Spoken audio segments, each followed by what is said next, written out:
بسم الله الرحمن الرحيم. السلام عليكم ورحمة الله وبركاته. الحمد لله رب العالمين والعاقبة للمتقين والصلاة والسلام على أشرف الأنبياء والمرسلين وعلى آله وصحبه ومن تبعهم بإحسان إلى يوم الدين. أما بعد، اللهم علمنا ما ينفعنا وانفعنا بما علمتنا إنك أنت العليم الحكيم. ربنا وزدنا علما وارزقنا فهما وأنت أحكم الحاكمين. اللهم صل على محمد وعلى آل محمد كما صليت على إبراهيم وعلى آل إبراهيم إنك حميد مجيد.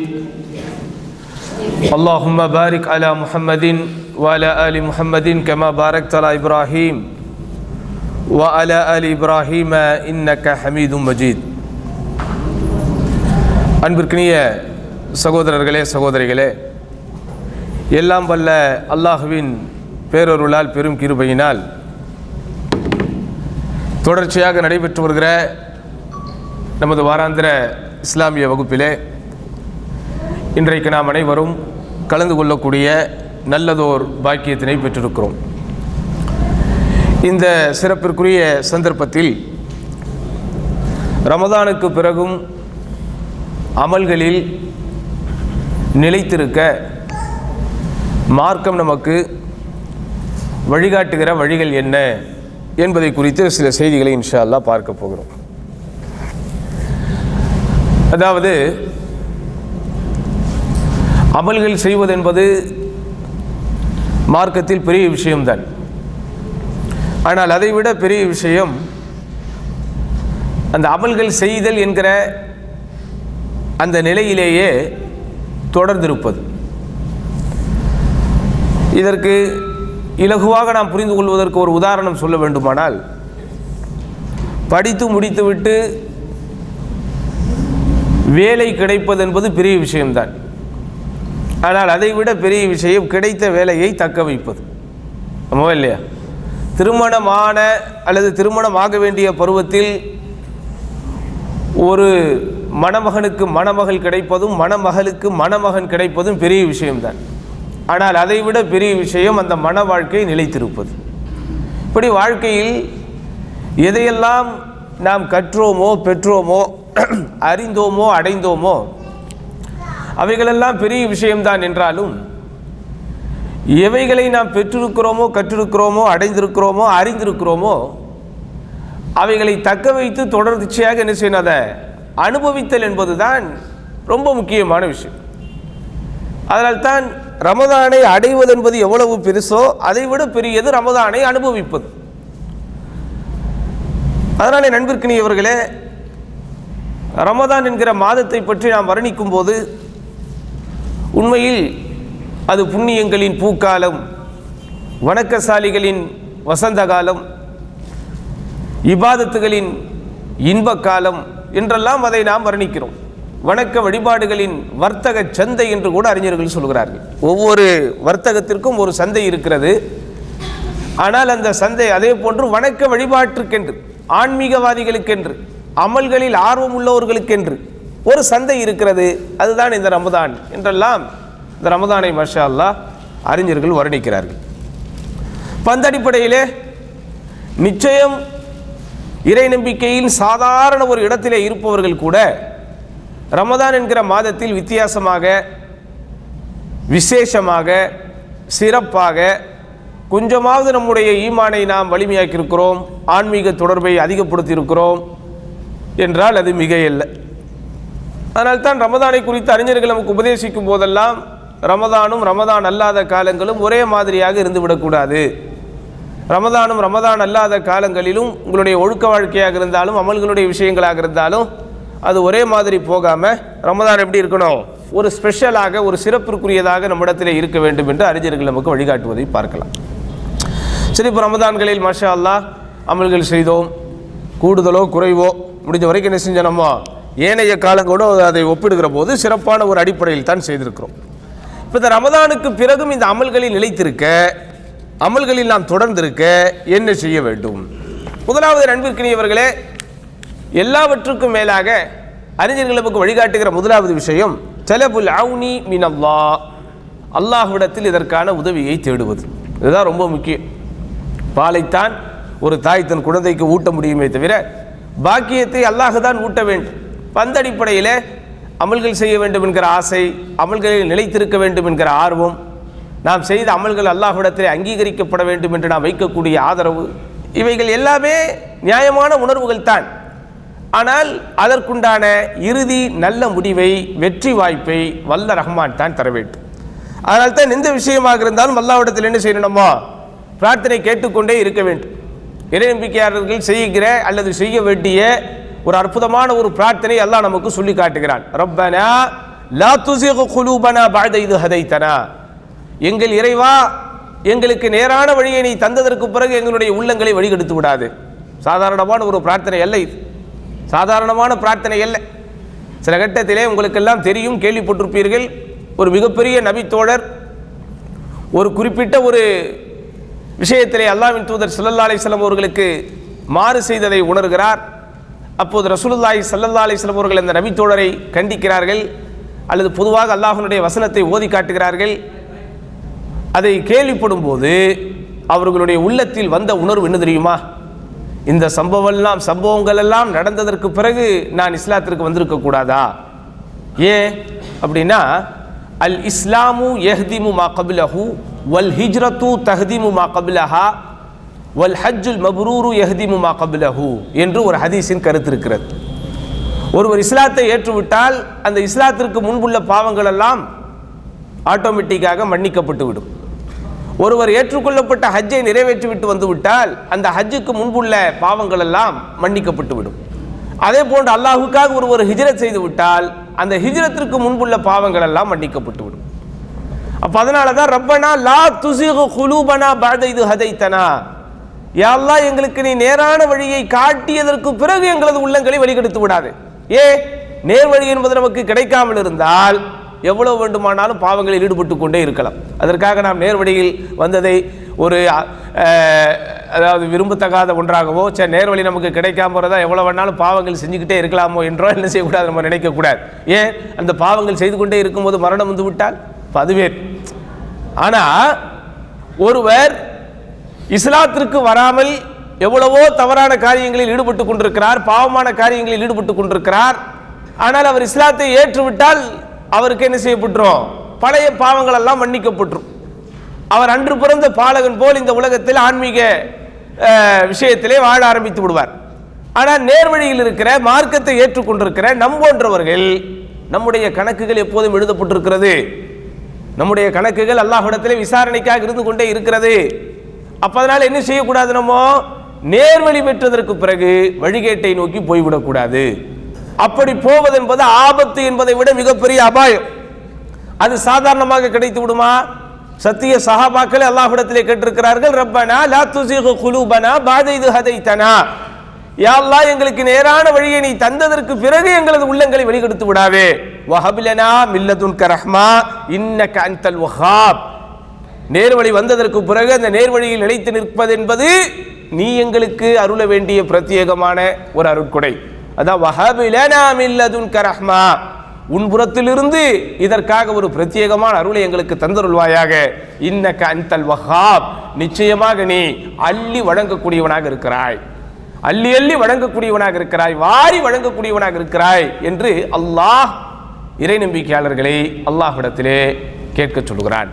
அதனால் தான் நீங்கள் எல்லாம் அறிந்து வைத்திருப்பீர்கள், ஸலஃபு ஸாலிஹீன் என்று அறியப்படுகிற நேர்வழி பெற்ற நல்லோர்களாகிய அந்த முன்னோர்கள் ரமதான் மாதம் முடிந்துவிட்டால் சுமார் 6 மாதங்கள் அல்லாஹ்விடத்திலே தாங்கள் செய்த அமல்கள் அங்கீகரிக்கப்பட வேண்டும் என்று தொடர்ச்சியாக பிரார்த்தனை செய்து கொண்டே இருப்பார்கள்.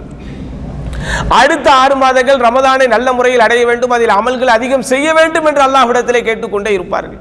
அதனாலே நண்பிற்கினியவர்களே, கொஞ்சம் சிந்தித்து பாருங்கள். இந்த ரமதானில் நாம் பெற்ற உணர்வு, இந்த ரமதானிலே நாம் அடைந்த ஆன்மீக உணர்வு, இந்த ரமதானிலே நாம் அனுபவித்த ஆன்மீக தென்றல் கொஞ்சமா நெஞ்சமா? பாவங்களிலே ஊன்று கொண்டிருந்தவர்கள், தவறான நடவடிக்கைகளில் ஈடுபட்டு கொண்டிருந்தவர்கள் எல்லோரும் திருந்துவதற்கான ஒரு வாய்ப்பு இது. ஹலால் ஹராமை பற்றி யோசிக்காமல் இருந்தவர்கள், ஃபஜ்ர் தொழுகையிலே கவனம் இல்லாமல் இருந்தவர்கள், இரவு தொழுகையை ரமதான் அல்லாத காலங்களில் ஒரு நாள் கூட தொழுதிராதவர்கள். அல்லாஹ் நாடியவர்களை தவிர கொஞ்சம் சிந்தித்து பாருங்கள். இந்த ரமதான் எல்லாம் தொடர்ச்சியாக இரவு தொழுகை தொழுதோம். ரமதான் அல்லாத காலங்களில் என்றைக்காவது ஒரு நாளாவது தஹஜ்ஜத் தொழுதிருப்போமா? இரவு தொழுகையில் ஈடுபட்டிருப்போமா? அப்படிப்பட்ட அனுபவம் நமக்கு வந்திருக்குமா? யோசிச்சு பாருங்க. எப்படியாப்பட்ட ஒரு உணர்வுகளுக்குள் நாம் இருந்தோம், எப்படியாப்பட்ட ஒரு ஆன்மீக நதியிலே நாம் நீந்தினோம், எவ்வளவு பெரிய ஒரு உயர்வான ஒரு உன்னதமான ஒரு உணர்விலே நாம் இருந்தோம். அப்போ அந்த உணர்வுகள்ங்கிறது என்ன செய்யணும்? நமக்கு தொடர்ச்சியாக இருந்து கொண்டே இருக்க வேண்டும். இது ஒன்றாவது. இரண்டாவது என்ன? அல்-இக்ஸாரு மின் முஜாலசத்தி ஸாலிஹீன், நல்லோர்களுடைய சபைகளில், நன்மையான விஷயங்கள் பேசப்படக்கூடிய சபைகளில் அதிகமாக பங்கெடுப்பது. அது ரொம்ப முக்கியம் சகோதரர்களே, அது ரொம்ப முக்கியம். இன்றைக்கு கல்வி சபைகள், மார்க்கத்தினுடைய விஷயங்கள் பேசப்படக்கூடிய சபைகள், அதிலெல்லாம் ஆர்வமாக ஈடுபடுவது என்பது மக்களிடத்திலே வெகுவாக குறைந்து விட்டது. கொஞ்சம் சிந்தித்து பாருங்கள். இப்படிப்பட்ட இஸ்லாமிய அழைப்பு நிலையங்கள் எல்லாம் இல்லை என்றால் இந்த வாய்ப்புகள் கூட நமக்கு கிடைக்காமல் போய்விடும். இந்த வாய்ப்புகள் கூட நமக்கு கிடைக்காமல் போய்விடும். அப்ப கல்வி போதிக்கப்படக்கூடிய சபைகளில், அல்லாஹ்வுடைய மார்க்கம் எடுத்து வைக்கப்படக்கூடிய சபைகளில் ஆர்வமாக கலந்து கொள்வது. யாரெல்லாம் அல்லாஹ்வை பற்றி உங்களுக்கு நினைவு ஊட்டுவார்களோ, யாரெல்லாம் மார்க்கத்தை பற்றி உங்களுக்கு நினைவூட்டுவார்களோ அப்படிப்பட்டவர்களோடு நீங்கள் நெருக்கம் காண்பிப்பது. நபிகள் நாயகம் ஸல்லல்லாஹு அலைஹி வஸல்லம் அவர்களும் அவர்கள் தம் தோழர்களும் இப்படிப்பட்ட அடிப்படையில் தான் தங்களுடைய நட்புறவை மேம்படுத்தினார்கள். இப்படிப்பட்ட நட்புறவோடு இருப்பதற்கு அவர்கள் ஆசைப்பட்டார்கள். ஆனால் இன்றைக்கு மக்களுடைய மனநிலைகள் எப்படி இருக்கிறது? யாரோடு இருக்க நாம் ஆசைப்படுகிறோம்? யாருடைய நட்பு வட்டாரத்தில் நம்மை நாம் இணைத்துக் கொள்வதற்கு ஆசைப்படுகிறோம்? நம்முடைய நண்பர்களாக அல்லது நாம் பிறருக்கு நண்பர்களாக இருக்க வேண்டும் என்றால் எத்தகைய தகுதிகளை அடிப்படையாக வைத்திருக்கிறோம்? செல்வமும் செல்வாக்கும் சொல்வாக்கும் இருப்பவர்களோடு சேர விரும்புகிறோம். அரசியல் தொடர்போடு இருப்பவர்களோடு இருக்க விரும்புகிறோம். அரசியல்களோடு அவர்களுக்கு தொடர்பு இருக்கிறதா? எம்எல்ஏ எம்பிக்களோடு அவர்களுக்கு தொடர்பு இருக்கிறதா? மந்திரிமார்களோடு அவர்களுக்கு தொடர்பு இருக்கிறதா? அரசு இயந்திரத்தோடு அவர்களுக்கு தொடர்பு இருக்கிறதா? அல்லது பெரிய பெரிய வணிக நிறுவனங்களை அவர்கள் நடத்துகிறார்களா? மிட்டா மிராசுகளாக இருக்கிறார்களா? அவர்களோடு இருக்க ஆசைப்படுகிறோம்.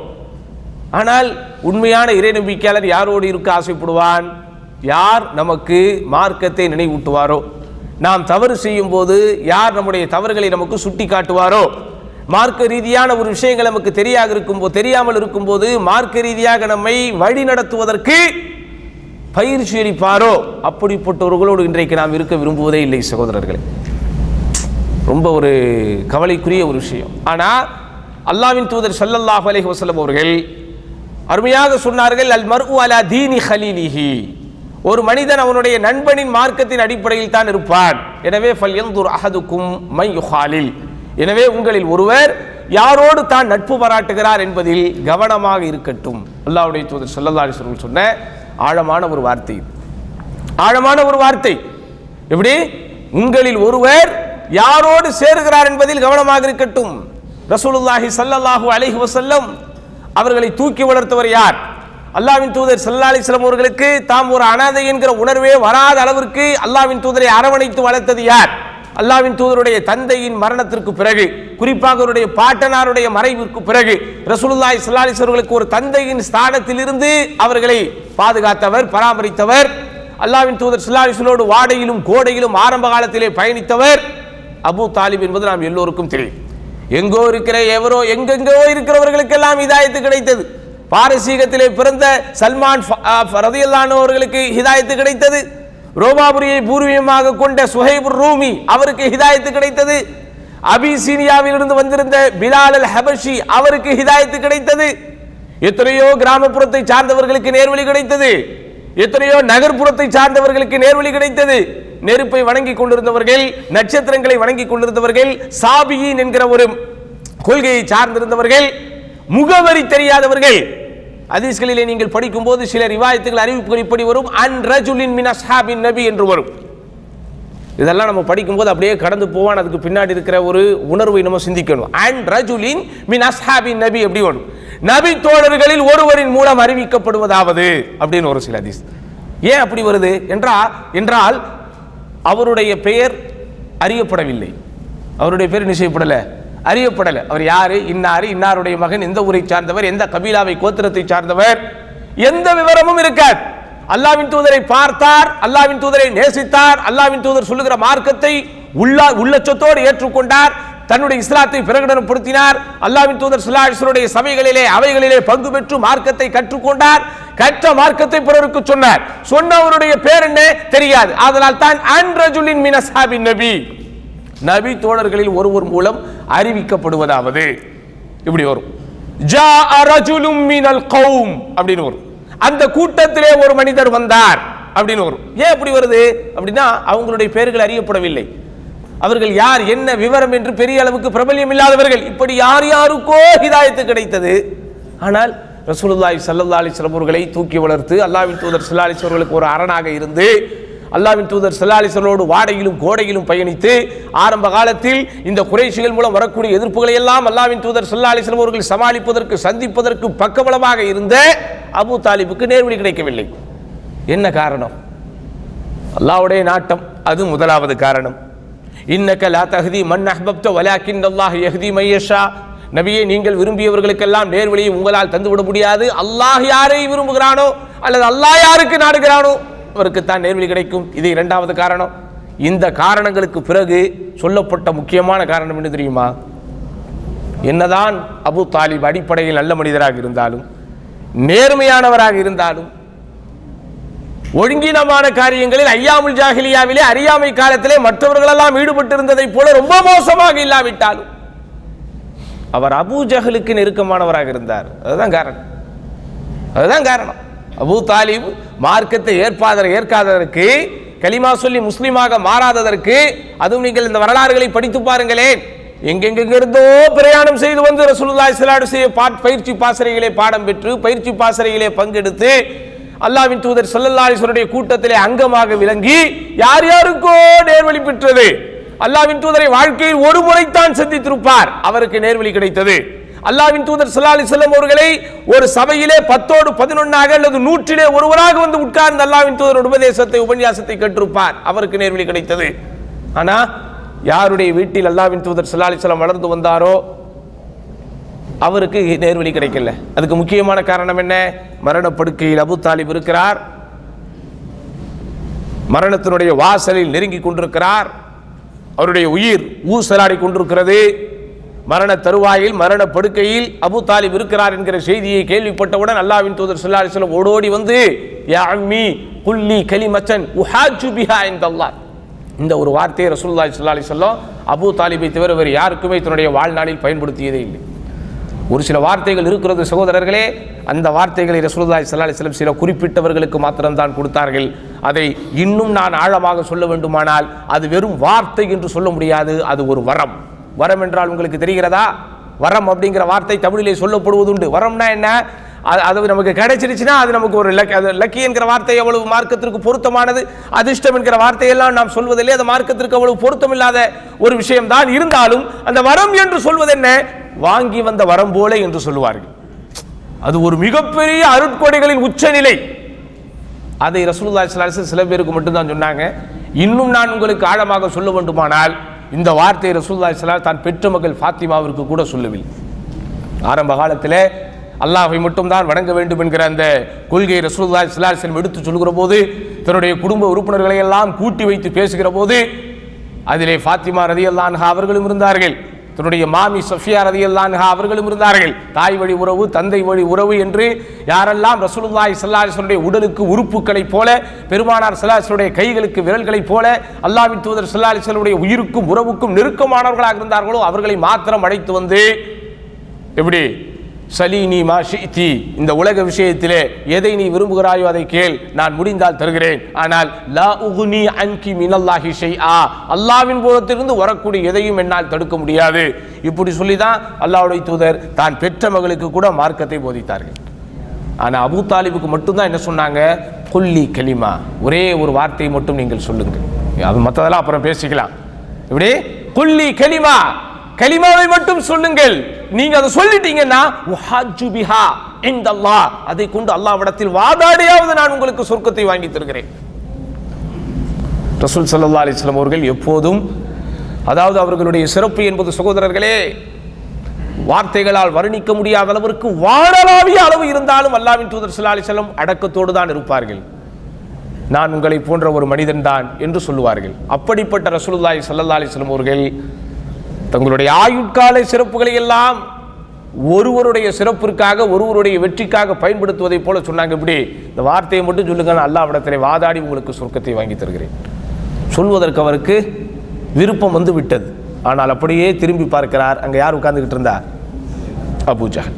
அவன் என்ன சொன்னா? அத்தர்கபு அன் மில்லத்தி அப்துல் முத்தலிப், அப்துல் முத்தலிபுடைய மார்க்கத்தை நீ விடத்தான் போகிறாயா? நம்முடைய அந்த பாரம்பரியத்தை விடத்தான் போகிறாயா? நம்முடைய பாரம்பரிய மதத்தை விட்டு விட்டு தான் நீ போகிறாயா என்று சொன்னபோது சகோதரர்களை சிந்தித்து பாருங்கள். சன்மார்க்கத்தின் மீது அவருக்கு வந்திருக்க வேண்டிய ஆவல், சன்மார்க்கத்தின் மீது அவருக்கு வந்திருக்க வேண்டிய நெருக்கம், இந்த அல்லாஹ்வின் எதிரியோடு அவருக்கு இருந்த நெருக்கத்தின் காரணத்தினால் கலிமா சொல்லக்கூடிய பாக்கியத்தை இழந்து அவர் நரகவாதியாக மாறினார். அப்போ நல்லோர்களோடு இருப்பது என்பது சகோதரர்களை சாதாரணமாக நினைத்து விடாதீர்கள். மார்க்கத்தை உங்களுக்கு ஞாபகம் ஊட்டுகிற, மார்க்கத்தை உங்களுக்கு நினைவூட்டுகிற, நீங்கள் தவறு செய்யும் போது உங்களை சுட்டி காட்டுகிற, தட்டி கேட்கிற ஒருவர் உங்களுக்கு இருக்க வேண்டும். சிந்தித்து பாருங்கள். எல்லாவற்றுக்கும் நாம் ஆட்களை வைத்திருக்கிறோம், எல்லாவற்றுக்கும் ஆட்களை வைத்திருக்கிறோம். வீக்கெண்ட் வந்து விட்டது, ஒரு வெள்ளிக்கிழமை காலை வீட்டிலே சமைக்க வேண்டாம், வெளியே போய் சாப்பிடலாம். என்ன சாப்பிடுவது? மலையாள ஃபுட்டு சாப்பிட்டா நன்றாக இருக்கும் அப்படின்ன உடனே ஒரு மலையாளிக்கு ஃபோன் அடிப்போம். இது மாதிரி நான் தம்மாமில் இந்த இடத்துல ஒரு மலையாளி ஃபுட்டு சாப்பிட்லான் இருக்கேன், இந்த ரெஸ்டாரண்ட். உடனே இவிடப்போ அவிடப்போ அப்படின்னு சொல்கிறதுக்கு ஒரு ஆள் இருக்கு. அப்படிதானே? ஆள் இருக்கா இல்லையா? நம்மக்கிட்ட காரில் பிரச்சனை, டயர் மாற்றணும், அதை மாற்றணும், கேரேஜ் ஏதாவது போகணும், அதுக்கு நம்ம ஒரு ஆளுக்கு ஃபோன் பண்ணி இந்த மாதிரி பிரச்சனை இருக்குது பாய், எங்கே போகலாம்? அங்கே போங்க, ஒரு மெக்கானிக் செட்டு ஒரு தமிழ்காரர் இருக்கிறாரு, நல்ல மெக்கானிக்கு. அப்படி தான் எல்லாம் சொல்கிறாங்க. ஆனால் இப்படி ஒரு நல்ல மெக்கானிக்கு அவ்வளோ சீக்கிரம் நம்மளால் என்ன செய்ய முடியாது, பார்க்க முடியாது. அங்கே போங்க, ஒரு தமிழ்காரரு, ரைட்டு, அதுக்கு ஆள் வச்சுருக்குறோம். அப்படிதானே? திடீர்னு எதிர்பாராமல் ஒய்ஃப் ப்ரெக்னென்ட் ஆகிட்டாங்க. எதிர்பாராமலாம் யாரும் ப்ரெக்னென்ட் ஆக மாட்டாங்க, ஆனால் அப்படி நம்ம சொல்லிக்குவோம். அப்படிதானே? எதிர்பாராமல் ஒய்ஃப் ப்ரெக்னென்ட் ஆகிட்டாங்க, அவங்களுக்கு செக்கப்புக்கு போகணும். நல்ல தமிழ் டாக்டராக இருந்தால் சொல்லு. தமிழ் டாக்டர் ஓகே, அட்லீஸ்ட் ஒரு இந்தியன் டாக்டர் சொல்லு, ஒரு கேரளா டாக்டர் சொல்லு, அட்லீஸ்ட் ஒரு நார்த் இந்தியன், அட்லீஸ்ட் ஒரு ஏஷியன் டாக்டர் சொல்லு அப்படின்னு கேட்குறோம். அல்மானாக்கு போங்க, முவாசாத்துக்கு போங்க, ஹொனைனிக்கு போங்க அப்படின்னு உங்களுக்கு வழிகாட்டுறதுக்கு ஆள் வச்சிருக்கிறோம். இப்படி சகோதரர்களே, உண்ணுகிற உணவு ஆரம்பித்து எல்லாவற்றுக்கும் உங்களுக்கு வழிகாட்டுவதற்கு நீங்கள் ஆட்களை வைத்திருக்கிறீர்கள். அமல்களில் ஆர்வம் ஊட்டுவதற்கு ஆட்களை வைத்திருக்கிறீர்களா? மார்க்க கல்வியை உங்களுக்கு போதித்து அடுத்த கட்டத்திற்கு உங்களை கொண்டு போவதற்கு ஆட்களை வைத்திருக்கிறீர்களா? ஒரு விஷயத்தை செய்ய போகிறீர்கள், அது சரியா தவறா என்கிற சந்தேகம் உங்களுக்கு வருகிறது, அந்த சந்தேகத்தை நிவர்த்தி செய்வதற்கு ஆட்களை வைத்திருக்கிறீர்களா? ஈமானின் பலவீனத்தை நான் உணர்கிறேன், என்னால் ஃபஜ்ர் தொழுகைக்கு பள்ளிக்கு எழுந்து போக முடியவில்லை, அப்படியாப்பட்ட ஒரு பலவீனமான ஒரு சூழ்நிலையில் நான் இருக்கிறேன், என்னை அச்சமூட்டி எச்சரிக்கை செய்ய நான் ஒருவரை வைத்திருக்கிறேனா? சொல்லுங்க. அதுதான் இன்றைக்கு நம்முடைய காலத்தின் தேவை. இன்றைக்கெல்லாம் சகோதரர்களே, இந்த ரமதானை குறித்து அல்லாஹ் அக்பர் நெஞ்சத்திலிருந்து உள்ளத்திலிருந்து பிளந்து வருகின்ற வார்த்தைகளில் ஒன்று என்னவென்றால், நேற்றுதான் இந்த ரமதான் ஆரம்பித்தது அல்லது ஆரம்பிக்க போகிறது என்கிற அறிவிப்பு இந்த செவியில் விழுந்தது. விழுந்த அடுத்த கணத்தில் இதோ ரமதான் முடிந்து அது 30 பூர்த்தி செய்து பெருநாளுக்கு தயாராகிறோம் என்கிற செவி வந்து விழுகிறது. எவ்வளவு வேகமாக போய்விட்டது, எவ்வளவு வேக வார்த்தை அப்படி நினைச்சே பார்க்க முடியல. டக்குன்னு எந்திரிச்சு இன்னைக்கு தான் நாளைக்கு தான் ரமதான் ஸ்டார்ட் ஆக போகுது அப்படின்னு முதல் தராவிக்கு போய் தொழுது கொஞ்ச நாட்களில் என்று சொல்வதை விட கொஞ்ச நேரத்திலேயே 30 தினங்களும் முடிந்து பெருநாளையும் முடித்து விட்டு இன்றைக்கு உட்கார்ந்து கொண்டிருக்கிறோம். எத்தகாரபு ஜமான், இப்படி எத்தகாரபு ஜமான், காலங்கள் சுருங்குவது கியாமத்துடைய அடையாளங்களில் ஒன்று. அந்த காலத்திற்கு நாம் வந்து விட்டோமோ என்று அஞ்சக்கூடிய அளவிற்கு காலங்களும் நேரங்களும் அவ்வளவு வேகமாக போய் கொண்டிருக்கிறது சகோதரர்களே, அவ்வளவு வேகமாக போய் கொண்டிருக்கிறது. அப்போ கியாமத்து நாள் வரப்போகிறத கண்கூடாக பார்த்து கொண்டிருக்கிறோம். உலகத்தில் நடைபெற்றுக் கொண்டிருக்கக்கூடிய நிகழ்வுகள், உலகத்திலே நடைபெற்றுக் கொண்டிருக்கக்கூடிய குழப்பங்கள் எல்லாம் நமக்கு இதோ மறுமை வரப்போகிறது என்கிற அந்த அசரீரியை, அந்த சத்தத்தை எழுப்பிக் கொண்டே இருக்கிறது. அப்போ நம்முடைய வாழ்க்கையில நமக்கு ரொம்ப தேவை சகோதரர்களே, முஜாலசத்து சாலிஹீன், நல்லோர்களோடு ஒரு அமர்வு நம்மிடத்தில் இருக்க வேண்டும். கொஞ்சம் நீங்கள் அங்கம் வகிக்கக்கூடிய வாட்ஸ்அப் குரூப்புகளை எல்லாம் கொஞ்சம் பாருங்களேன். எல்லாத்துக்கும் வச்சிருக்கிறோம், எல்லாத்துக்கும் வச்சிருக்கிறோம். அப்படிதானா? இன்றைக்கு ஒவ்வொருவரும் இன்றைக்கு வாட்ஸ்அப் குரூப்புகளிலே இருக்கக்கூடியதை பார்த்தால் உலகத்தில் உள்ள எல்லாமே அவர்களுடைய செல்பேசிக்குள் வந்து விட்டது என்கிற அளவிற்கு எல்லாவற்றுக்கும் வைத்திருக்கிறோம். ஆனால் முறையாக நமக்கு அல்லாஹ்வின் அச்சத்தை ஏற்படுத்துவதற்கு. அல்லாஹ்வின் அச்சத்தில் நம்முடைய அது அல்லாஹ்வின் அச்சம்ங்கிறது ஒரு டெம்பரேச்சரை போல சகோதரர்களே, அதை நீங்கள் புரிந்து கொள்வதற்காக சொல்கிறேன். அது ஒரு டெம்பரேச்சரை போல, எப்படி கால சூழ்நிலைக்கும் சீதோஷண நிலைக்கும் அல்லது உடலில் இருக்கிற உஷ்ணத்திற்கும் ஏற்ப நம்முடைய டெம்பரேச்சருடைய நிலைகள் மாறுமோ, அதுபோலத்தான் நீங்கள் இருக்கிற சூழலுக்கு ஏற்ப உங்களது ஈமானிய கொதிநிலை என்பது மாறும். டெம்பரேச்சர் என்றால் புரிகிறதா? உடலில் இருக்கிற கொதிநிலை, உடலில் இருக்கிற கொதிநிலை. அது எவ்வளவு சங்கடமான ஒரு சம்பவமே நடந்தாலும் நீங்கள் இருக்கிற சூழலுக்கு ஏற்பத்தான் அந்த சங்கடங்கள் உங்களுக்குள் பாதிப்பை ஏற்படுத்தும்.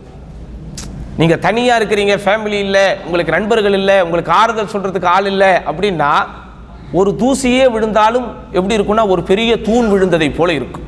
ஆனால் உங்களுக்கு ஆறுதல் சொல்வதற்கு, உங்களுடைய முகத்தினுடைய மாற்றத்தை கவனித்தே உங்களுக்கு உங்களை கன்சோல், உங்களை ஆறுதல் படுத்துவதற்கு ஆட்கள் இருக்கும்போது தூணே வந்து விழுந்தாலும் அது தூசியை போல இருக்கும். அப்போ எந்த விஷயங்கள் நடந்தாலும் அந்த விஷயங்களுடைய பாதிப்பு என்பது எப்படி நமக்குள் ஒரு தாக்கத்தை ஏற்படுத்தும் என்றால் என்னோட மனநிலை, எனது சூழ்நிலை அதற்கு ஏற்பத்தான். அதுபோலதான் இறை நம்பிக்கை என்பது அது ஒரு கொதிநிலை. அதனால் தான் அறிஞர்கள் சொல்லுவார்கள், அல் ஈமானு யஸீது வ யன்குஸ், அல் ஈமானு யஸீது வ யன்குஸ். ஈமான் என்பது கூடும் குறையும். அதை நீங்க வெயிட் போட்டெல்லாம் பார்க்க முடியாது. இப்போ என்னுடைய வெயிட் வந்து 70 கிலோ என்றால் என்னுடைய ஈமான் கூடி விட்டது என்பதனால் நான் வெயிட் மிஷினிலே போய் நிற்கும் போது அது 90 கிலோவை காட்டி விடுமா? ஈமானுடைய கூடுதல் குறைவை நீங்கள் எப்படி புரிந்து கொள்வீர்கள்? எல்லோருடைய பரிசிலும் இன்றைக்கு இருக்கிற ஏடிஎம் கார்டை எடுங்கள். அது போலத்தான் உங்களுடைய ஏடிஎம் கார்டில் பேலன்ஸ் இன்றைக்கு எவ்வளவு இருக்கிறது? 300 ரியால் தான் இருக்கிறது. சரி, அதை எடை போடுங்கள். ஏடிஎம் கார்டை எடை போட்டேன், 150 கிராம் காட்டுது. ஓகே பிரதர், அதில் ஒரு 50,000 ரியாலை ஏற்றுங்க. ஏற்றிட்டேன். இப்போ போய் எடை போடுங்க. அந்த 300 கிராம் என்பது 3 கிலோவாக மாறுமா? எத்தனை லட்சத்தை நீங்கள் உள்ளே ஏற்றினாலும் ஏடிஎம் அந்த வெயிட் எப்படி இருக்கோ அதுபோலத்தான் சகோதரர்களே, நீங்க போய் வெயிட் மிஷின் அடிக்கும் போது உங்களுடைய 70 கிலோவுக்கு ஏற்பத்தான் இருக்கும். அது உள்ளம் சார்ந்த எடை அல்ல, அது உங்களுடைய உடல் சார்ந்த குடல் சார்ந்த எடை. அப்போ அந்த ஈமான் என்பது எனக்கே அறிந்து கொள்ள முடியாத அளவிற்கு ஏறுகிற, இறங்குகிற அல்லது கூடுகிற, குறைகிற தன்மை சார்ந்தது. எப்படி கூடுகிறது? அல் ஈமான் யஸீது பித்தாஅத், நன்மைகள் செய்வதை கொண்டு, வணக்க வழிபாடுகளில் ஈடுபடுவதை கொண்டு அந்த ஈமான் அதிகரிக்கிறது. யன்குஸு பில் மாஸியா, அல்லாஹ்வுக்கு மாறு செய்கிற பாவகரமான காரியங்களை செய்வதை கொண்டு அது குறைகிறது. ரமதானிலே மாஷா அல்லாஹ் அந்த ஈமான் என்கிற இறை நம்பிக்கை என்கிற கொதிநிலையை கூட்டி வைத்திருக்கிறோம்.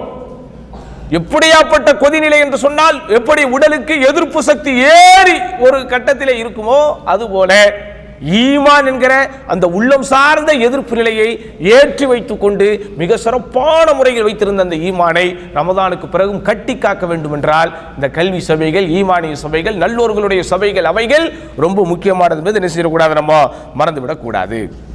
அடுத்து என்ன? அத்தஅர்ருஃபு அலா சியரிஸ் சாலிஹீன், நல்லோர்களுடைய வரலாறுகளை நிறைய படிக்க வேண்டும் சகோதரர்களே, நிறைய படிக்கணும். படிக்கிற ஆர்வங்கள் எல்லாம் குறைந்து விட்டது என்று சொல்லுகிற நிலைகளை எல்லாம் மாறி இன்றைக்கு மறைந்து விட்டது என்கிற நிலைக்கு வந்துவிட்டோம். ஒரு 5 வருஷத்துக்கு 10 வருஷத்துக்கு முன்னாடியெல்லாம் பயான் பண்ணும்போது நாங்கள் என்ன சொல்லிக்கிட்டு இருந்தோம்? புத்தகங்கள் படிக்கின்ற அந்த ஆர்வங்கள் எல்லாம் சமூகத்திலே குறைந்து விட்டது. ஆனால் இன்னைக்கு எப்படி சொல்லணும் அப்படின்னா, புத்தகங்கள் படிக்கின்ற அந்த ஆர்வம் எல்லாம் சமூகத்திலே மறைந்து விட்டது. இப்போ இருக்கிற நம்ம எல்லாரும், நான் உட்பட, இந்த மாசத்துல படித்த ஒரு புத்தகம் என்ன அப்படின்னு கை தூக்குங்கன்னா நம்ம என்ன தூக்க முடியும்? ஈமான் சார்ந்த, இஸ்லாம் சார்ந்த, மார்க்கம் சார்ந்த ஒரு அஹ்லு சுன்னாவுடைய தூய்மையான கொள்கையை போதிக்கக்கூடிய ஒரு புத்தகத்தை நான் முழுமையாக படித்தேன், கை தூக்குங்கள் அப்படின்னு இந்த சபையில் இல்லை, இன்னும் ஒரு ஆயிரக்கணக்கான மக்கள் கூடியிருக்கிற சபையிலே கேட்டாலும் கூட அவ்வளவு எளிதில் கைகள் உயராது என்கிற நிலையில் தான் நாம் வாழ்ந்து கொண்டிருக்கிறோம். ஆனால் முன்னோர்கள் படித்தார்கள். யாரு? எப்படியாப்பட்டவர்கள் படித்தார்கள்? பல்லாயிரக்கணக்கான ஆக்கங்களை இந்த சமூகத்திற்கு தந்தவர்கள் பல்லாயிரக்கணக்கான ஆக்கங்களை படித்தார்கள்.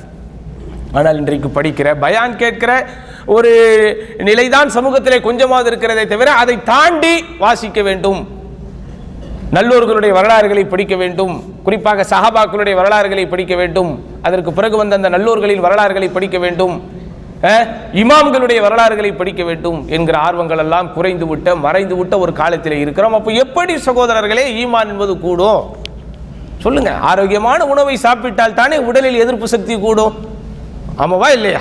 நம்மளை எல்லாம் எப்படி படைத்திருக்கிறான்? உச்சந்தலையிலிருந்து உள்ளங்கால் வரை இருக்கின்ற அங்கங்களும் அவயங்களும் உடல் சார்ந்த உறுப்புகளும் புலன்களும் அது சக்தி பெற வேண்டும், ஆற்றல் பெற வேண்டும் என்றால் அதற்கேற்ற போஷாக் உணவுகளை நீங்கள் உள்ளே செலுத்துகிற போது தானே அதற்குண்டான ஒரு சக்தியும் ஒரு ஆற்றலும் உங்களுடைய உடலிலே இருக்கும். ஆரோக்கியமான உணவை சாப்பிட மாட்டார், உடற்பயிற்சி செய்ய மாட்டார், நடைப்பயிற்சி செய்ய மாட்டார். ஆனால் ஆரோக்கியமாக இருக்க வேண்டும் என்று நினைத்தால் எப்படி முடியுமா? முடியாது. அதே போலத்தான் ஈமான் சார்ந்த விஷயங்களை தேட மாட்டார், இறை நம்பிக்கை சார்ந்த விஷயங்களை நாட மாட்டார், இறை நம்பிக்கையோடு தொடர்புடைய விஷயங்களை அவர் வாசிக்க மாட்டார். ஆனால் என்னுடைய ஈமான் அதிகமாக இருக்க வேண்டும் என்று எப்படி நான் எதிர்பார்க்க முடியும்?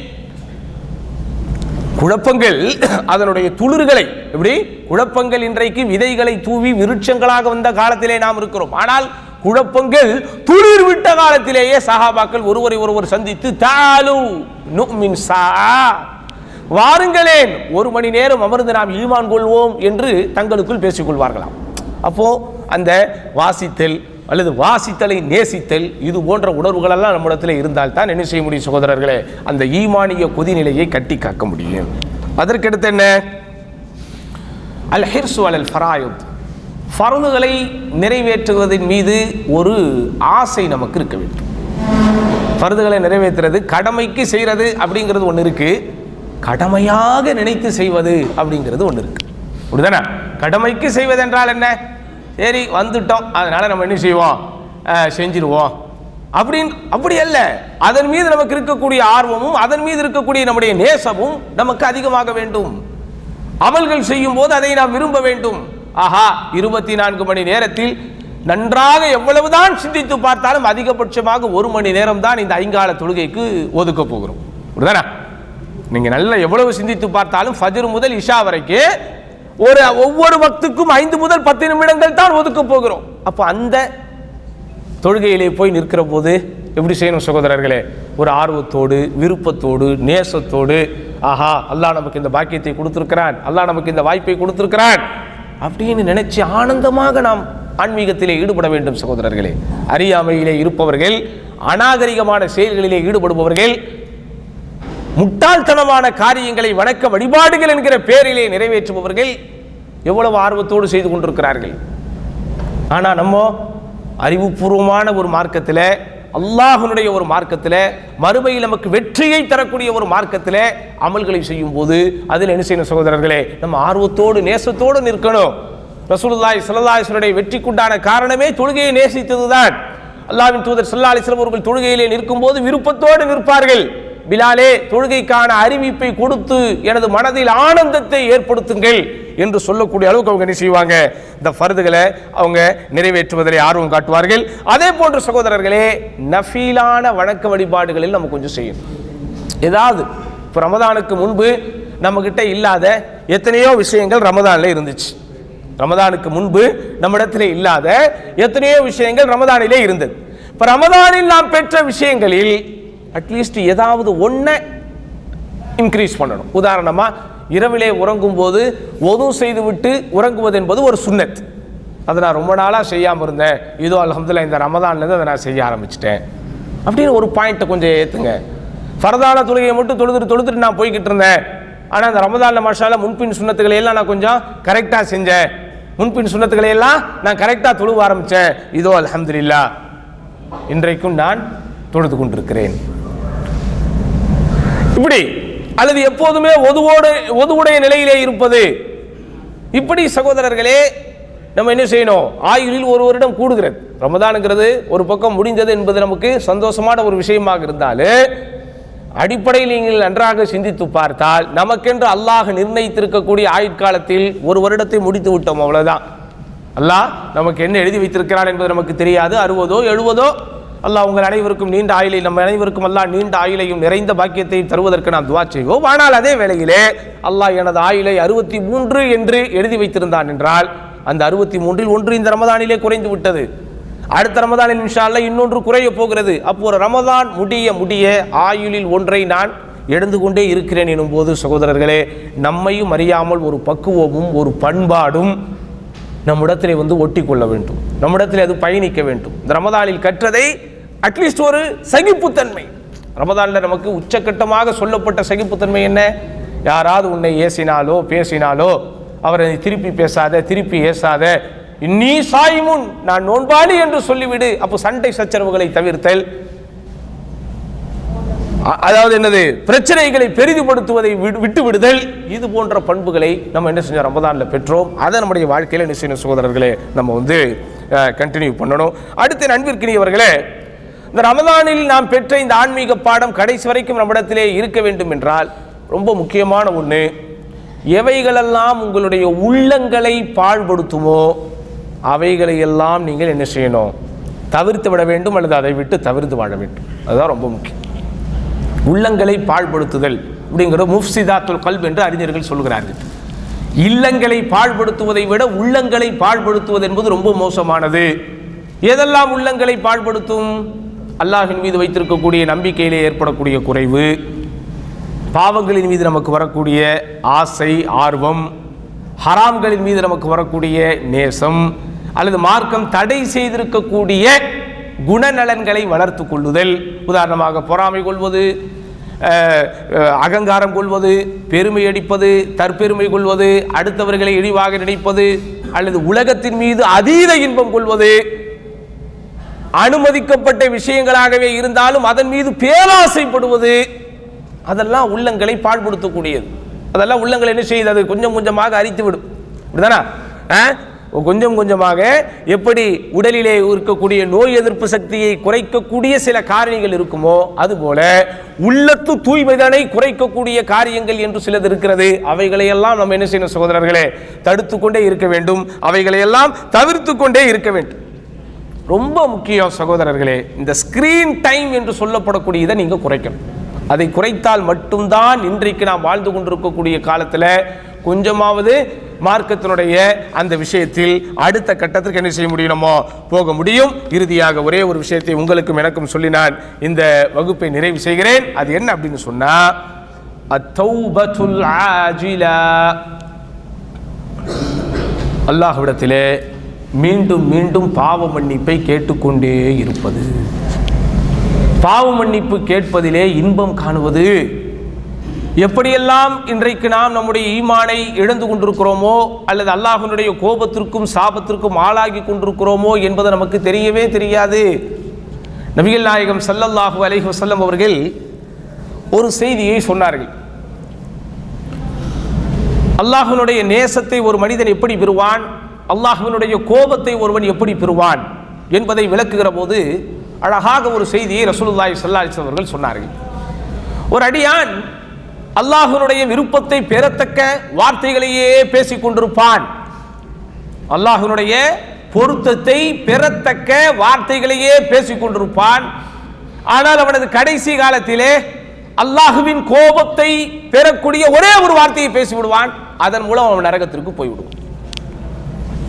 இன்னொரு அடியான் இருக்கிறான், அல்லாஹ்வினுடைய வெறுப்பையும் சாபத்தையும் பெற்றுத்தரக்கூடிய வார்த்தைகளையே பேசிக் கொண்டிருப்பான். ஆனால் அவனுடைய கடைசி காலகட்டத்தில் அல்லாஹ்வினுடைய பொருத்தத்தை பெறக்கூடிய ஒரு வார்த்தையை பேசிவிடுவான். அதை கொண்டு அவன் சொர்க்கத்திற்கு போய்விடுவான். இது சகோதரர்களே, மேலோட்டமாக பார்க்கிற போது இது நமக்கு ஒரு சாதாரண செய்தியாக தெரியும். ஆனால் இதை நீங்கள் கொஞ்சம் உள்ளார்ந்த ரீதியில் சிந்திக்கிற போது அதனுடைய அர்த்தம் தாங்கி இருக்கக்கூடிய ஆழமான கருத்துக்களை நீங்கள் புரிந்து கொள்ளலாம். அது என்ன? எப்படி வேண்டுமானாலும் ஒரு மனிதனுடைய நிலைகள் மாறும் சகோதரர்களே. எப்படி மாறும், அது எதனால் மாறும் என்று எதையுமே நாம் யோசிக்க முடியாத அளவிற்குத்தான் உலகத்தின் ஒவ்வொரு நிகழ்வுகளும் நடந்து கொண்டிருக்கிறது. உதாரணமாக இன்றைக்கு நாம் எல்லோருமே சமூக வலைத்தளங்களில் ஆச்சரியத்தோடு பார்த்து கொண்டிருப்பது எல்லாரும் பார்க்கிறோம். அது என்னது? இன்றைக்கு நம்ம எல்லாம் தமிழ்நாட்டில் ஒரு பயங்கரமான ஒரு அரசியல் களத்திலே இருந்து கொண்டிருக்கிறோம். எல்லோரும் தேர்தல் பிரச்சாரத்திலே வெகு பிஸியாக இருந்து கொண்டிருக்கிறார்கள். ஒரு குறிப்பிட்ட நடிகர் ஒரு அரசியல் கட்சியை ஆரம்பித்து விட்டு செல்லுகிற இடங்களெல்லாம் அவருக்கு வரக்கூடிய கூட்டங்களை பாருங்கள்.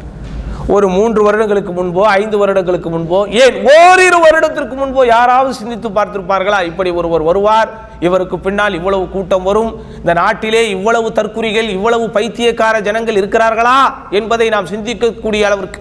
அடுத்த மாநிலங்களோடு ஒப்பிடும்போது கல்வியிலே நாங்கள் அப்படி முன்னேறிவிட்டோம், இதிலே நாங்கள் இப்படி முன்னேறிவிட்டோம், தனிநபர் வருமானத்திலே அப்படி முன்னேறிவிட்டோம் என்றெல்லாம் பெருமை பேசிக் கொண்டிருக்கக்கூடிய ஒரு கூட்டத்திற்கு மத்தியில் சுய அறிவும் இல்லாமல் சொல்லறிவும் இல்லாமல் வானரங்கள் என்ற ஒரு வார்த்தையை சொல்லுவார்கள். அப்படி வானரங்களை போல இன்றைக்கு வந்திருக்கக்கூடிய ஒரு கூட்டத்தை பார்த்து கொண்டிருக்கிறோம். சிந்திச்சு பாருங்க, என்ன நடக்குதுன்னே நம்மளால சிந்திக்க முடியல சகோதரர்களே. உள்ளூர் அரசியல் ஆரம்பித்து உலக அரசியல் வரைக்கும் என்ன நடக்கிறது என்றே புரியவில்லை. அப்போ எப்போது எது வேண்டுமானாலும் எப்படி வேண்டுமானாலும் நடக்கும். இவைகளெல்லாம் நடக்கும் போதுதான் நாம் ஒரு விஷயத்திலே தெளிவாக இருக்கிறோம். அல்லாஹ் இவைகளை எல்லாம் இயக்கி கொண்டிருக்கிறான். அவன் இயக்குவதை போலத்தான் இந்த உலகம் இயங்கி கொண்டிருக்கிறது என்று. அதே போலதான் நம்ம நல்ல பயணத்தில் இருந்துகிட்டே இருப்போம். அல்லாஹ்வுக்கு விருப்பமான பொருத்தமான நேசத்திற்குரிய வார்த்தைகளை பேசிக்கிட்டே இருப்போம். கடைசியில் ஒரே ஒரு வார்த்தை, அல்லாஹ்வுடைய வெறுப்பிற்குரிய வார்த்தையை அவர் பேசிவிடுவார். அதன் மூலம் அவர் நரகத்திற்கு போய் விடுவார். அதே போன்று சிலருக்கு தெரியாது, அவர் காலம் முழுவதும் பாவகரமான காரியங்களிலே ஈடுபட்டு கொண்டிருப்பார். கடைசியில் அல்லாஹ்வுடைய விருப்பத்திற்குரிய ஒரே ஒரு வார்த்தையை பேசுவார். அதை கொண்டு அவர் சொர்க்கத்திற்கு போய் விடுவார். அப்படித்தானே ரசூலுல்லாஹி ஸல்லல்லாஹு அலைஹி வஸல்லம் அவர்கள் நீதி போதனைகள் நிறைய நமக்கு சொன்னார்கள். நீதி கதைகளை நமக்கு நிறைய சொன்னார்கள். அல்லாஹ்வின் தூதர் ஸல்லல்லாஹு அலைஹி வஸல்லம் சொன்ன அந்த நீதி சார்ந்த கதைகள் எதுவுமே கதைகள் அல்ல, கற்பனைகள் அல்ல. அவைகளெல்லாம் இந்த சமூகத்திலே உள்ளபடியே நடந்த உண்மையான சம்பவங்கள். பனி இஸ்ரவேலர்களிலே ஒருவர் இருந்தார். 99 கொலைகளை செய்தார். 99 கொலைகளை செய்ததற்கு பிறகு அவருடைய உள்ளம் அவரை மாற்றுகிறது. அவருக்குள் ஒரு வருத்தம் ஏற்படுகிறது. ஆஹா, இவ்வளவு பெரிய கொலைகளை செய்து விட்டோமே, இவ்வளவு பெரிய காரியங்களில் ஈடுபட்டு விட்டோமே, திருந்த வேண்டும் என்று அவர் விரும்புகிறார். திருந்த வேண்டும் என்று அவர் நினைக்கிறார். கடைசியில் ஒருவரிடத்திலே போய் மார்க்க தீர்ப்பு கேட்கிறார். இப்படி 99 கொலை செஞ்சுட்டேன், எனக்கு மன்னிப்பு இருக்குதா அப்படின்னு கேட்கிறார். உடனே அவர் என்ன செய்யறாரு, 99 கொலை செஞ்ச உனக்கெல்லாம் எப்படிரா மன்னிப்பு, நீ எல்லாம் மனுஷனா அப்படிங்கிற மாதிரி கேட்கிறாரு. அப்படியா அப்படின்னு சொல்லி அவரையும் கொன்று விட்டு இப்போ 100 முடிச்சிட்டார். 100 கொலைகளை செய்து விட்டார். ஆனாலும் அவருடைய மனம், அவருடைய உள்ளம் வருத்தத்தில் இருக்கிறது. ஆஹா, 100 கொலை செஞ்சிட்டோமே, இனி நமக்கு மன்னிப்பு இருக்குமா அப்படின்னு நேராக போய் கரெக்டாக ஒரு ஆலிம் இடத்துல கேட்கிறார். ஒரு மார்க்க அறிஞர் இடத்துல போய் கேட்கிறார், 100 கொலைகள் செய்து விட்டேன், எனக்கு மன்னிப்பு இருக்கிறதா என்று. அவர் சொல்லுகிறார், ஒரே ஒரு வார்த்தையை சொன்னார், மை யஹூலு பைனல் மர்இ வ ரப்பிஹி. ஒரு மனிதனுக்கும் அவனது இறைவனுக்கும் இடையில் போய் யார் நிற்க முடியும்? 100 கொலைகள் செய்தாலும் உனக்கு மன்னிப்பை தரக்கூடியவன் இறைவன், அல்லாஹ் தான். அதனால் மன்னிப்பின் வாசல் திறந்தேதான் இருக்கிறது, தௌபாவின் வாசல் திறந்தேதான் இருக்கிறது. நீ அல்லாஹ்விடத்திலே மன்னிப்பை கேள் என்று சொல்கிறார். அவர் அல்லாஹ்விடத்திலே மன்னிப்பை கேட்கிறார். மன்னிப்பை கேட்டவுடன் அவருக்கு மாபெரும் ஒரு மாற்றம் வருகிறது. உடனே அவருக்கு சொல்லப்படுகிறது, அந்த அறிஞர் வழிகாட்டுகிறார், எப்படி நீ 100 கொலை செஞ்சிட்ட, இருந்தாலும் இப்ப திருந்திட்ட, இந்த சூழலிலேயே இருந்தால் மீண்டும் மீண்டும் நீ பாவகரமான காரியங்களின் பக்கம் தான் போவாய். அதனால் இந்த கெட்டவர்கள் இருக்கிற ஊரை விட்டு விட்டு அதோ அந்த இடத்திலே நல்லவர்கள் இருக்கிற ஒரு ஊரை நோக்கி நீ போ அப்படின்னு அவருக்கு வழிகாட்டி அனுப்புகிறார். அவரும் பிரயாணம் செய்து போய்கொண்டே இருக்கிறார். போற வழியில் அவருக்கு மரணம் வந்து விடுகிறது. போற வழியில் அவருக்கு மரணம் வந்து விடுகிறது. காலம் முழுவதும் 100 கொலைகள் செய்திருக்கிறார், நன்மைகளான விஷயங்களை செய்யவில்லை. இனிமேதான் நன்மை செய்ய வேண்டும் என்கிற ஆர்வத்தோடு போனார், ஆனால் அவர் செய்யல. அப்போ இவருடைய உயிரை நல்ல உயிர்களை கைப்பற்றக்கூடிய மலக்குகள் கைப்பற்ற வேண்டுமா, கெட்ட உயிர்களை கைப்பற்ற வேண்டிய மலக்குகள் கைப்பற்ற வேண்டுமா? இந்த இடத்துல நீங்க ரொம்ப கவனமா வார்த்தைகளை பயன்படுத்தணும். நல்ல மலக்குகள் கைப்பற்றணுமா, கெட்ட மலக்குகள் கைப்பற்றணுமா, டக்குன்னு சில பேர் சொல்லிட்டு போயிறாங்க. மலக்குகள் எல்லாமே நல்லவர்கள் தான். அவர்களுக்கு கொடுக்கப்பட்டிருக்கிற பொறுப்புகள்.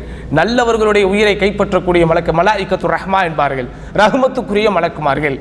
இன்னொன்று மலாயிக்கத்துல் அதாபை இறக்கக்கூடிய மலக்குமார்கள். அப்படின்னா அந்த மலக்குகள் அதாபுக்கு சொந்தமானவர்கள் அல்ல. யாரெல்லாம் அதாபை பெறுவதற்கு, தண்டனைகளை பெறுவதற்கு தகுதி வாய்ந்தவர்களோ அவர்களுடைய உயிரை கைப்பற்றக்கூடியவர்கள்.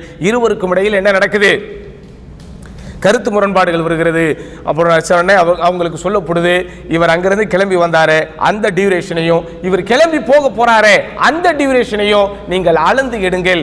எதற்கு நெருக்கமாக அவர் இருக்கிறாரோ அவர்களே அவருடைய உயிரை எடுத்துக் கொள்ளுங்கள் என்று சொன்னபோது அல்லாஹ்வுடைய அருள், எந்த இடத்தை நோக்கி அவர் பிரயாணம் செய்ய வேண்டும் என்று நினைத்து வந்தாரோ அந்த இடத்திற்கு கொஞ்சம் அருகாமையில் அவருடைய உயிர் பிரிந்த காரணத்தினால் வாழ்க்கையில் எந்த நல்லறங்களையுமே செய்யவில்லை, உள்ளம் மாத்திரம்தான் மாறியது. அதன் மூலம் அவர் ரஹ்மத்திற்கு சொந்தக்காரராக, அருளுக்கு சொந்தக்காரராக மாறினார். அதனாலே நண்பர்களே, இது போன்ற விஷயங்களை எல்லாம் உள்ளத்திற்குள் ஏற்றிக்கொண்டு இனி வரக்கூடிய காலம் நம்முடைய வாழ்க்கையின் வசந்த காலமாக இருக்க வேண்டும்.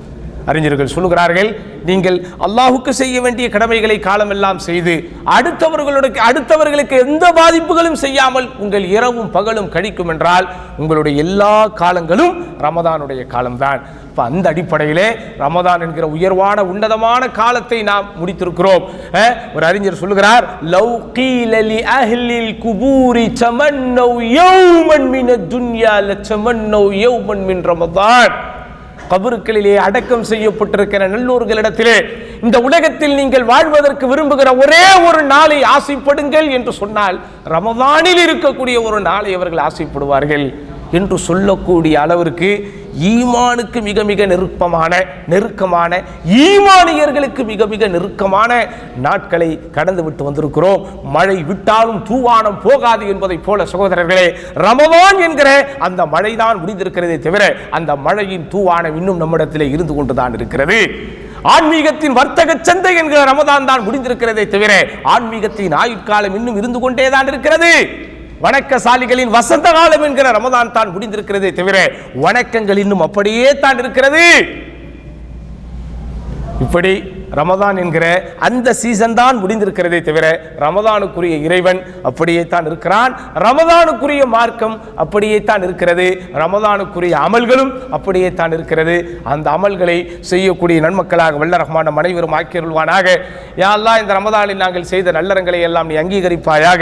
இந்த ரமதானில் நாங்கள் பெற்ற கற்ற அடைந்த அனுபவித்த அனைத்து நன்மைகளையும் எங்களுடைய வாழ்க்கையில் தொடர்ச்சியாக நாங்கள் செய்வதற்குரிய தௌஃபீக்கினை எங்களுக்கும் எங்கள் குடும்பத்தாருக்கும் தந்தருள்வாயாக என்று அல்லாஹ்விடத்திலே துஆ கேட்டு இன்றைய உரையை நிறைவு செய்கிறேன். வாஹ்ரதாவான அல்ஹம்துலில்லாஹி ரப்பில் ஆலமீன். அஸ்ஸலாமு அலைக்கும் வரஹ்மத்துல்லாஹி வபரகாத்துஹு.